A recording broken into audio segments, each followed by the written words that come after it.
Our second speaker is actually Mudasir from, Business Director at Affle. He will be actually sharing, how performance marketing has played such a pivotal role in driving growth for business, especially during this COVID period. Mudasir has over 15 years of industry experience, has been with Affle for 6 years, and is responsible for the business growth in Malaysia and Singapore. Very proud to have you, happy to have you today, Mudasir.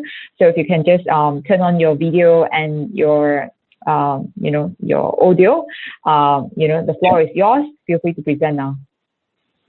Thank you, Shiyun. Thanks for the kind words at the introduction. I hope you guys can see me. Yes, Moody. Can you hear me, Moody? We need Neeraj to help us. Yeah, we need Neeraj to help us select the best question from the questions that he received. Yes. And while he's doing that, we just have a technical refresh to be done. So we'll tackle these both and start the second session. Neeraj, could you select the best question from your list? Yeah, I'm looking at it right now. Thank you. While we refresh the stream. Thank you.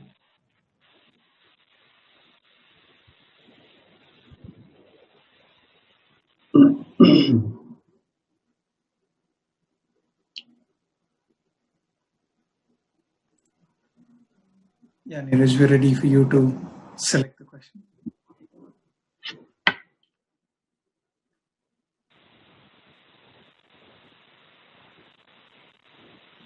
Neeraj is a tough one. There's 8 questions.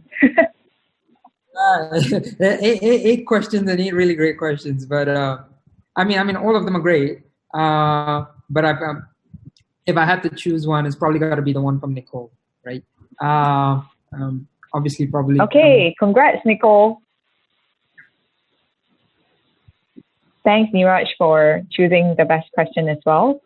So, sorry, Mudasir, for interrupting your presentation. Now it's really your turn to actually present. Not a problem. I'll just quickly share my screen.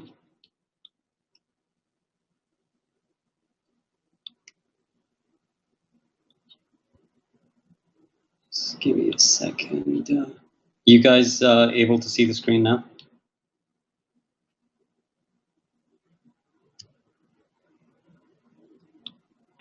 Yes, you can see your screen.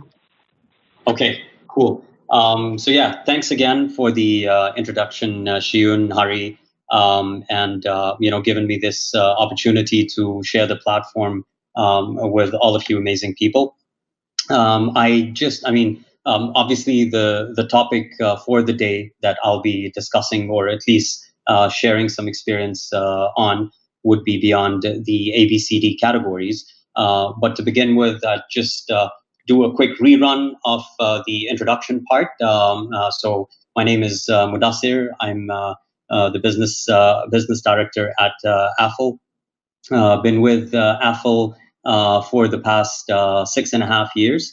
And I primarily work across 3 markets within Southeast Asia: Malaysia, Singapore, and the Philippines. A little bit about Affle as well. We are a public listed consumer intelligence driven mobile marketing platform.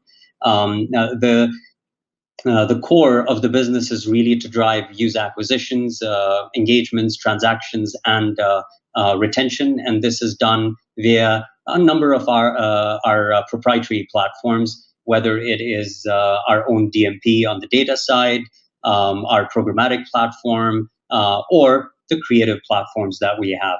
And here you can see a picture of our founders, our senior management at the time we went IPO last year. Happy days before the COVID thing happened. So yeah, coming back to the topic today, moving beyond the ABCD categories. And I think by ABCD over here, what we are really talking about is your usual suspects, the ones, the categories or the businesses that have seen a tremendous amount of success over the years, over last year, year before, and so on and so forth.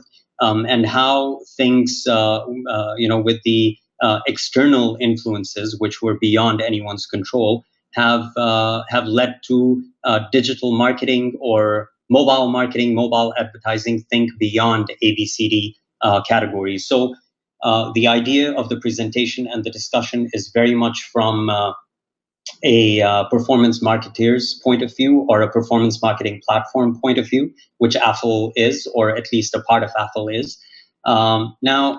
Obviously, before I get into the ABCDs, I just want to also tell you that, obviously with the COVID-19 pandemic, a lot of things have changed, and mobile marketing as an industry, as an ecosystem, has not been immune to it either. So it has deeply impacted this particular industry as well. Just to get started with, I just wanted to run everyone through, just give a rundown of what mobile marketing really entails from an Affle point of view. So it basically consists of two major, or I would say two broad elements. One is brand marketing, which, as the word would suggest, is about developing or growing the brand value, or the image, or brand awareness, so to speak. And then performance marketing, which is, on the other hand, driving the business and revenue growth. So these are the two main areas that we categorize our mobile marketing into today, at least from an advertising platform point of view. What exactly drives the mobile marketing ecosystem? There are various elements, there are various contributors, and it starts from the advertiser. I'm just going to take app marketing companies or app owners as an example. So any app owner, Neeraj was talking about, for example, GoPay, it would start from such companies, such advertisers. Then obviously it involves the platforms, whether we're using the network or the direct publisher platform, or a programmatic platform. And what are these platforms used for? Primarily acquiring users or retaining users. So user acquisition or retargeting. And then there are your MMPs and third-party tracking tools, the apps flyers, the Adjusts, the branches of the world. Obviously they play a very, very vital role, especially when it comes to a performance marketing platform like Affle working with advertisers. This is a key element of that connect that brings us together. And then you have fraud analytics tools, which are very important as well, because as everyone would be aware of, it's a prevalent thing when it comes to mobile marketing, especially within the performance marketing area. So fraud continues to be an absolute pain, but there are remedies, there are newer tools coming up, there are new strategies coming up which are dealing with fraud in a much better way than it did last year or before that. But what we also see is that fraud is also becoming smarter. So this is a problem which is here to stay, and I think this fight is going to continue irrespective of what the scenario is. Now, again, as I mentioned earlier on, the app marketing part, and my focus is going to be primarily on these two things, app marketing as well as performance marketing for those apps. So performance marketing, as per Affle, and for Affle, plays a very, very vital and crucial role when it comes to app marketing for these advertisers. And that is how primarily we drive new user acquisition for our clients, which are the advertisers. And like I said, there's network and programmatic. And in a nutshell, what I can just give the audience a bit of an idea, when we are talking about network or direct publishers, we are talking about an ecosystem of publishers which drives user acquisition at very high scale, versus programmatic, which basically is driving or acquiring users, new users, through a real-time bidding process with very high quality. So it is a bit of a balance between scale and quality. Scale does not always give you the best quality, but the best quality type of a platform does not always give you the kind of scale you would need. Now, just a quick recap of what app marketing looked like in the pre-COVID era. I know it sounds like it was of the years gone by, but still definitely we can classify it as an era because currently we are looking at a lot of changes in strategies and approaches. So things were business as usual. It was going along just as per plans and strategies and marketing plans that companies had, how they needed to be executed, whether they were on a quarter-to-quarter basis or an annual basis. And the approach was very holistic for app marketers or these app economies, where it was a combination of driving brand advertising, performance advertising, on-ground advertising. So a lot of things were happening, and it was going as per plan. Also, the type of categories we saw which were really doing well, and this is again from a lens, from an Affle lens point of view. Travel was obviously doing really well. Hospitality industry, all your booking platforms, all your airline platforms, ride-hailing platforms, and many more were doing really well. That was traditionally the case. And what was the role of these direct publishers or networks and programmatic? Again, it was driving a balanced result. It was a balanced approach between high scale and high quality. That's how things were going, very static as per plan. Ad fraud, of course, it was a lingering pain, and there were tools and techniques to handle it. Of course, like I mentioned earlier on, ad fraud was getting smarter. But so were the tools. And I think there's tons of examples that one can quote, whether it's AppsFlyer Protect 360 or DataVisor, etc. So a lot of these platforms and tools, in fact, Affle has its own fraud analytics tool as well, which is called MFAS. So a lot of these platforms were doing real-time fraud detection, elimination, and different types of fraud metrics were in place. So all of that was going business as usual. Now, what happened during COVID or right after we entered global lockdowns? And it pretty much happened concurrently across markets. What changed? The consumer appetite, obviously. So it's related to us as well, each one of us, and to all the consumers around the world. There was a major change in terms of what our requirements were, what we had the appetite for, because we were in a situation which was not seen before. It was kind of like turning out to be a World War scenario of modern times. So we were sitting at home. There was obviously in KL we had lockdowns. Singapore, I'm sure, had lockdowns as well. So across markets, across the globe.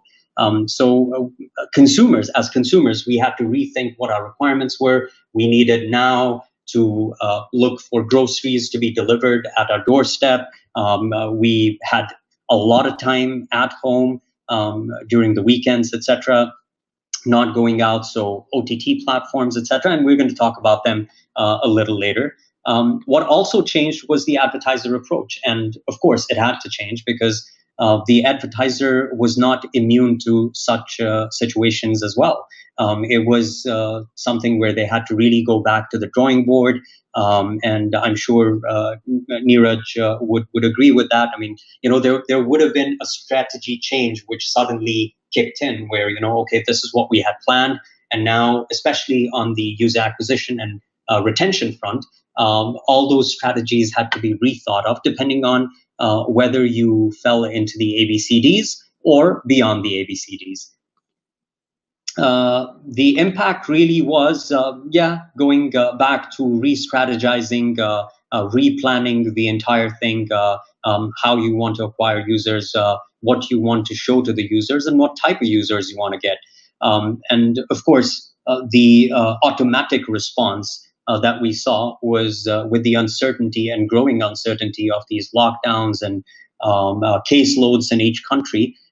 We saw a clear-cut thinning out of budgets, whether it was for brand marketing or it was for performance marketing, and it was a knee-jerk reaction, which was expected, right? It was something that anyone would have done, because you just suddenly can't forecast anything.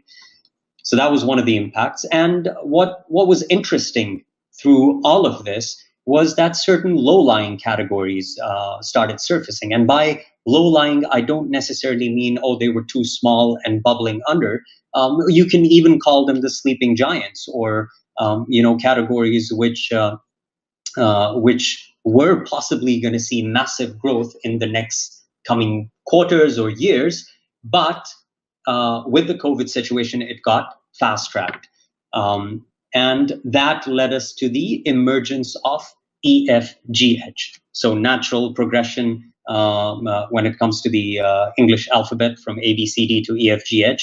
But in this case, unlike ABCD, EFGH really means something. And I think I'm going to just go over some examples of clients that we have worked with at Affle within the EFGH category. Some of them are really a classic example of bubbling under clients who were, or companies who had not really gotten that type of an exposure yet, would have planned it out in the near future, but because of the pandemic, it got accelerated.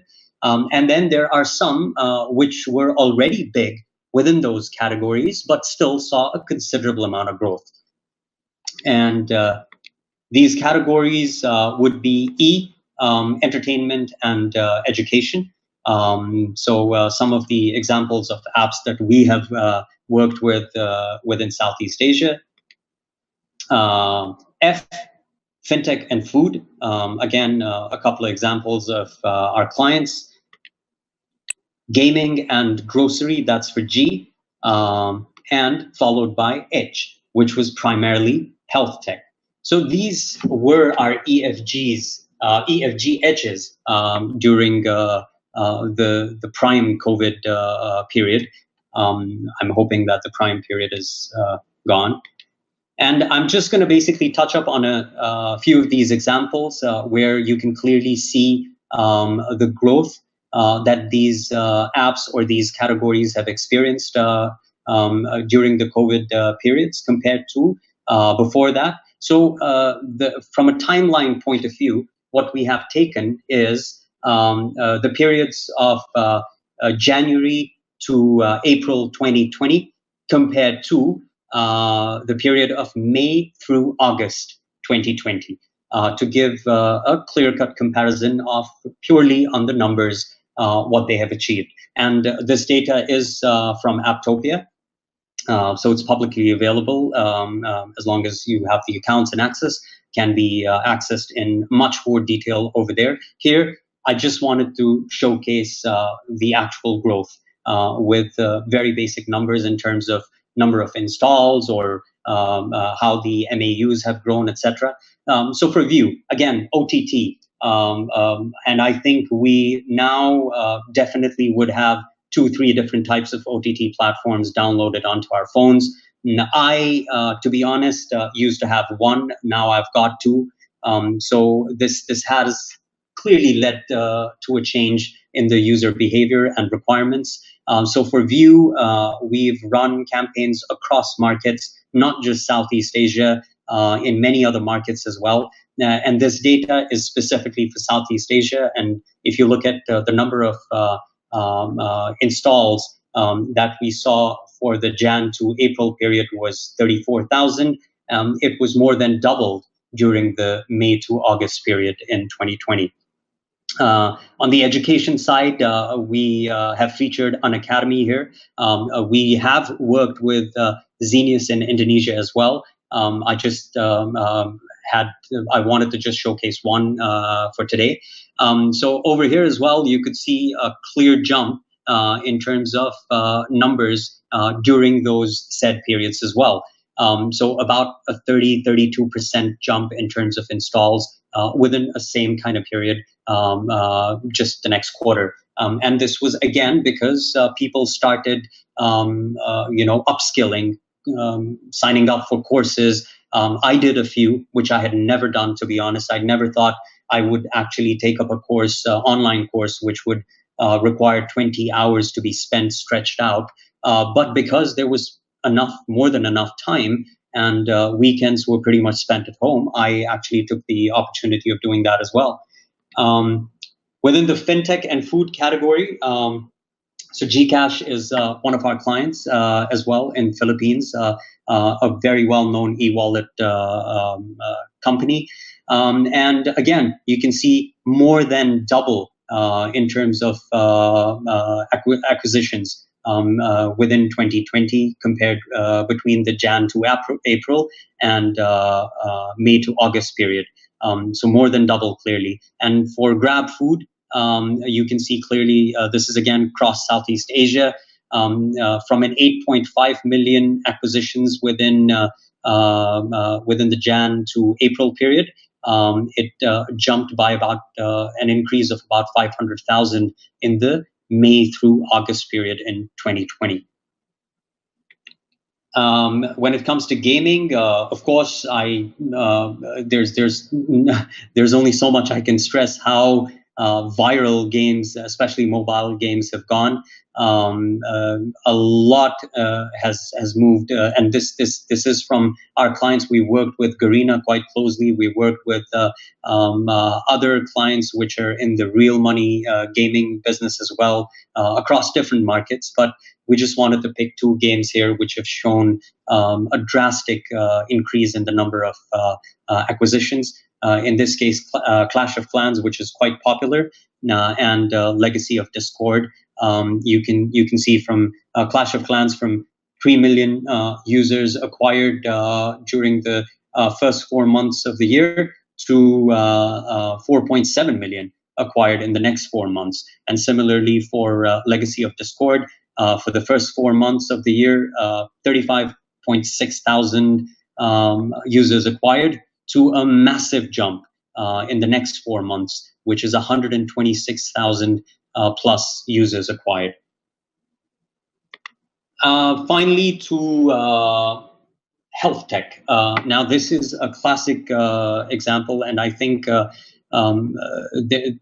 what Hello Doc has shown is really an amazing improvement or growth overall compared to last year. So what they had last year was a total of 2 million monthly active users towards the end of 2019. And that has shown a tremendous 9-time increase in growth to 18 million monthly active users at the end of September this year. Of course, when it comes to health tech apps, there was a direct relation to the situation we were. A lot of people relied on prescriptions and recommendations, discussions through these health apps to avoid going out, to avoid going to clinics and hospitals, which will be your areas of concern because of the patient flow and obviously COVID cases being treated in those hospitals or clinics. So in this case, not only Hello Doc, but we had other clients. For example, Hello Doctor in Indonesia as well showed a tremendous amount of growth during the COVID period, and they continue to grow. So that's pretty much the EFGH categories, some of the examples that Affle has directly worked with the clients. Now, a quick gist of how app marketing, or basically performance marketing, helped EFG categories. And I think it's pretty straightforward. We still were driving high-scale acquisition across channels, whether it was your network platforms, which is direct publishers, or programmatic platforms. There was also OEMs, which on the Android side are quite popular. And then there are discovery and recommendation platforms like Affle owns one such platform called AppNext, which is quite popular in this area. So discovery and recommendation within certain select OEMs. So a number of different channels were driving this high-scale growth during the COVID period. Of course, there was streamlining of audience targeting again, as performance marketers or advertising platforms. We had to go back to the drawing board as well in order to sustain such a scale requirement. We had to figure out, obviously utilizing and leveraging off of DMP data, which audiences are ideal, where do we do lookalike targeting, when do we target users for this particular app, etc., etc. So all of those came into play. We were also constantly driving lower funnel KPIs, which was way beyond your just plain simple user acquisition or app install type of a KPI. But we were driving transaction-driven KPIs. We were driving sign-up-driven KPIs, and so on and so forth. So further down the funnel, where even the advertisers could clearly see value in the form of revenue or future revenue, if not immediate. And of course, this goes without saying, leveraging off of the current need of customers. I mean, we were fully aware that in most of the markets, people are at home. There's a lot of device consumption happening. There's a lot of screen consumption happening. So with smartly placing ads and driving the relevant ads to the relevant audiences, worked as well, which in any scenario would work. But because again, the EFG edge categories were very relevant to these times of COVID, so that also helped a lot. Now, just a bit of an industry fact sharing. This is data from App Annie. And you can see how massive the changes and the growth really has been compared to last year, or at least certain halves of last year to this year. So there's been a total of 25% increase in app downloads. This is again comparing the first half of 2020 versus the second half of 2019. The overall consumer spend within the first half of 2020 was a staggering 50 billion, and this is again worldwide. Then this is really interesting. The hours spent on mobile worldwide for the first half of 2020 was 1.6 trillion hours. And that is like a 70% growth. And it should not surprise anyone, because we consumed a lot of screen time during especially the early 4 to 8 weeks of lockdowns in everyone's home countries or wherever they are based. So that's a given fact. And now, where do these EFGs really go from here? Obviously, I think one of the important things that EFGH categories need to look at is to increase their spends or increase their focus on retargeting, because a lot of these apps have gone through massive growth scale or acquisition scale through the COVID period. It is very, very important to drive high lifetime value out of those users as well. While they're doing it, they should, and I'm sure will, continue acquiring new users at relevant pace. They can also look at market expansions. Especially in a tightly knit geographical region like Southeast Asia, where consumer behaviors and consumer requirements or appetites are quite similar. Companies can look at going across borders.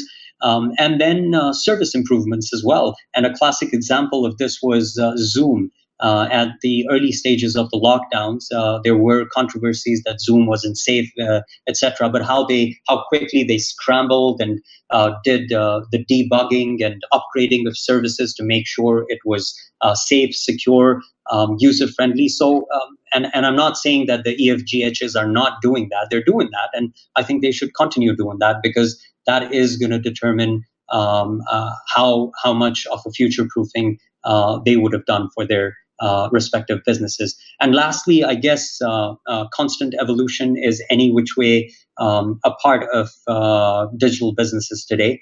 They will continue to evolve, and I think with what our experience of 2020 has been, there's going to be extra focus on mitigation strategies for such unforeseen events in the future.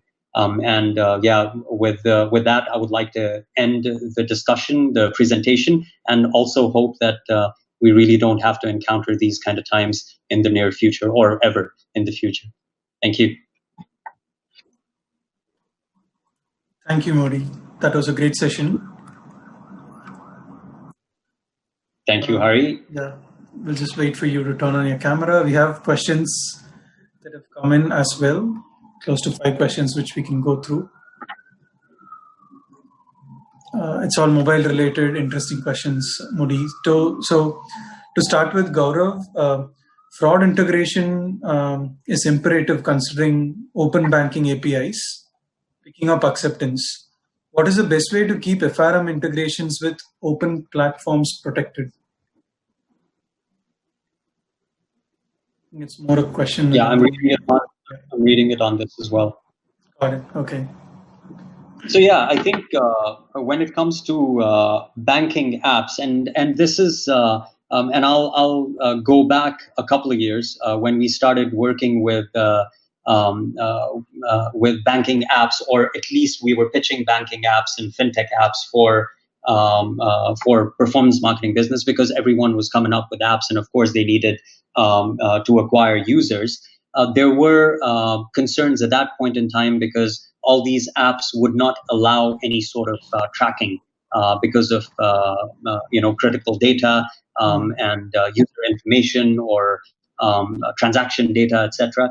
But things now have changed a lot from back then. I remember speaking to various banking clients directly or through agencies, and them clearly saying no to any third-party tracking, because they wanted us to drive their performance marketing campaigns, but they did not want any tracking on that. Now, the tracking tools, the tracking mechanisms are a lot safer. We see most of the banking, and we are now, at this point in time, working with a lot of banking apps, whether it is in Malaysia, Philippines, Indonesia, and they have third-party tools in place, because that's the only way you can attribute traffic to a partner. That's the only way you can make sure that there is no fraudulent traffic to begin with. So a lot of those things are in place now, and I think third-party tools are the best way to go. We don't provide our tracking tools at all. It is always a third party that is trusted both by Affle as well as the client. And I think that is the way of the future, and we've seen it grow across the board for banking apps, insurance apps, as well as fintech e-wallet apps. Got it. Thank you, Modi. You touched upon tracking traffic and the affiliates, or the attributing the traffic, right, to the channels. So I think the next question leads nicely to that. It's from Shiyun, our co-organizer. With the deprecation of IDFA, how should marketers shift their mobile marketing strategy, specifically for iOS? I think that's the most common, prominent topic now. Yep, it is. And I wish I had a solution for this situation immediately. But yeah, I mean, look, we work in markets where there's a fair share of iOS traffic, or there's a fair share of requirement of acquiring users on iOS phones or iPhones. But the IDFA situation has, kind of hindered that process, but there are ways around it, definitely. So there are, obviously, so for example, the MMPs, the mobile marketing partners, whether it is the apps flyers or the adjusts, etc., they're figuring out ways to still be able to track traffic on iOS devices. We don't have an ultimate solution as of now, but I think we are clearly working towards it. It is gonna peg back, let's say, the numbers we were generating on iOS as a platform compared to Android. But the work around it is a work in progress. And once we have gotten to a level, I think the solution will be out there. But at this point in time, of course, clearly an area of concern. And I wish I had an actual answer to that, because I don't. I get asked by clients on that as well. And to be honest, there's a lot of clients who are aware of this. And we are working in markets where any which way Android has a bit of an upper hand in terms of OS distribution. So they are spending more on Android, at least for now. So as the iOS penetration grows in most markets, obviously there will be a solution in place. I just don't know when. Got it. Mudi, thank you. Next question is from Hasik. What was the main pain point when dealing with the companies from different verticals during COVID? Right? Were there any transferable learnings across verticals that you and your team managed to leverage on? Yeah, I think, yeah, absolutely. But also talking about the pain points, it was a very tricky period at the start of, let's say, the month of March, because everything turned on its head. Compared to what our strategies were, what we were thinking, our planning, our pipelines, our forecasts. And a lot of the retail side business, especially the brand plans, the branding campaign plans, where we were driving awareness campaigns and all that, they were just completely shut out because, like I said earlier during the presentation as well, the uncertainty was very, very real. And when you were, for the first time in most of our lives, I guess, you would be hearing prime ministers coming onto the TV or health ministers coming onto the TV and giving you guidelines of you can't step out of the house, out of your houses. So things like that were really the issues to begin with. But we went back onto our respective drawing boards, figured out what are the categories, and I think it wasn't rocket science. It was very obvious which are the categories that are going to make the most out of this situation. Like that good old saying goes, one man's loss is another man's gain. So we kind of did have an idea that, of course, we're not going to focus on chasing clients who are travel apps or hotel booking apps, or at the beginning of the COVID pandemic, even ride-hailing apps, because people were not going out and they were not even allowed to drive. And it was like, one person per car rule and so on and so forth. So automatically we went into these categories, which made sense because every one of us was ordering food home, was ordering things, whether it was sanitizers or masks, through e-commerce platforms. And of course, we were buying more content off of OTT platforms. So I think it was a very natural progression, but it did have its nerve-wracking few days, I bet. And we were also trying to figure out, because you didn't know what the extent of the pandemic and the impact of the lockdowns was going to be.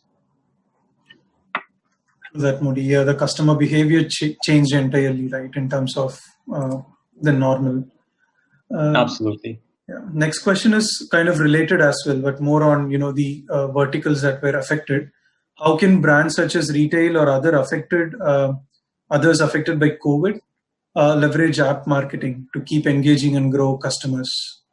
Does mobile app marketing make sense for them at the moment? Yes.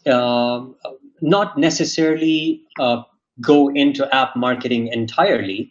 So I'll give you an example. what we have also seen is a lot of brands have now shifted focus onto either putting up their products on e-commerce sites, sort of creating mini e-com pages within, let's say, a Lazada, Shopee, or Tokopedia, for that matter. So a lot of brands have quickly embraced that. And these are brands who were not e-commerce ready by themselves up until now. But there was also already this movement within brands that they had started seeing the value of setting up their own e-com pages, whether it was the likes of Samsung or even some luxury brands that we've seen where you could order or even purchase luxury goods off of their website. So it doesn't only have to be app. It can be web-based as well, which makes sense to a lot of them, because for them to be an app-only type of business, they need to have a very, very extensive or robust sort of product portfolio to sell. So if it is a specific brand specifically selling a certain line of items, then web would make sense for them as well. And yes, there are certain, what we have seen as of just within this year, a lot of malls have started developing their apps because you can sort of pre-book, you can purchase using their app, you can navigate through. So an app will eventually become a necessity for everyone. But from a selling point of view, from a business point of view, even web is where we have seen a decent transition within these few months. That's interesting. Thank you, Mudi. Last question, and then you get to choose the best question of what you've got. So this is from Tilai. Sure. Is UAC, Universal App Campaign, the most common channel for new acquisitions in this region? How does other channel perform in comparison to UAC? And do you have any recommendations to advertisers to use that platform other than UAC? Yeah, well, UAC and Facebook automatically are the two go-to platforms within every app marketer's strategy. I think that's a given. So with UAC being there, of course, Google has made inroads into the app marketing or user acquisition scene as well. So yeah, we do come across that a lot in terms of clients already having that as a part of the overall strategic mix.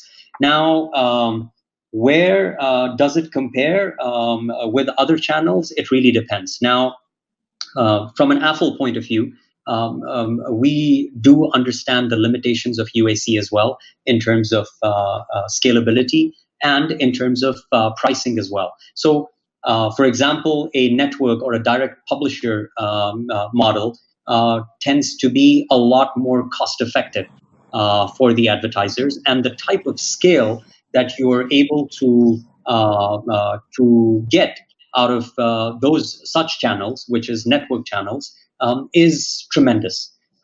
We have, using network as a model, not just us, but other platforms as well, have driven unbelievable amount of acquisitions on a monthly basis, provided the requirement was such. I think that's the main comparison that I could think of. Then there are obviously other channels which are on the programmatic side, where the quality is really high, but you compromise a bit on the scaling part. I think UAC pegged against the network model specifically, it is very important to know that scale would automatically be the winner, which is definitely high on the network model side.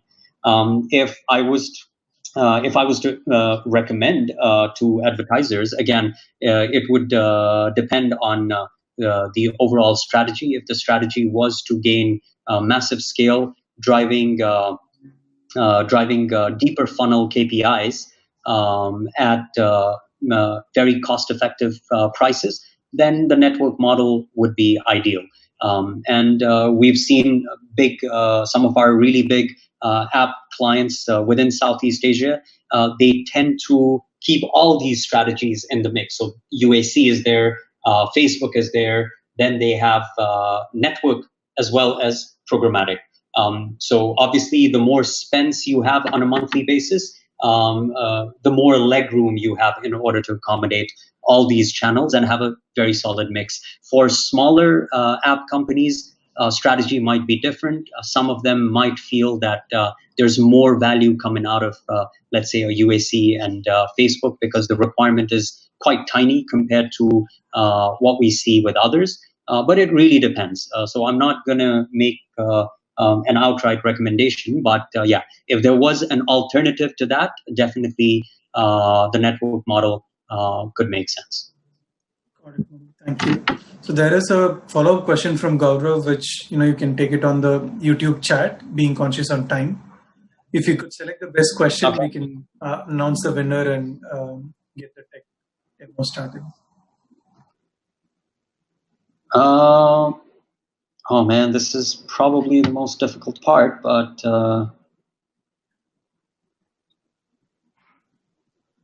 I think I'm going to have to go with the one where I really did not have a solution, which was Shiyun's question.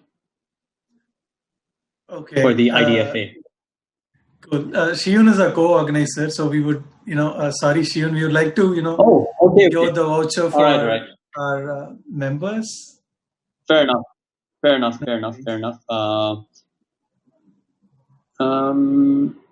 I think I'll go with Tilai's question, question number 5, about comparison between UAC, etc. Perfect. Thank you, Moody. Congrats, Tilai. That's your second voucher. Cool. Thank you, really? Moody. Wow. Yeah, Tilai has been a regular to us. Yeah.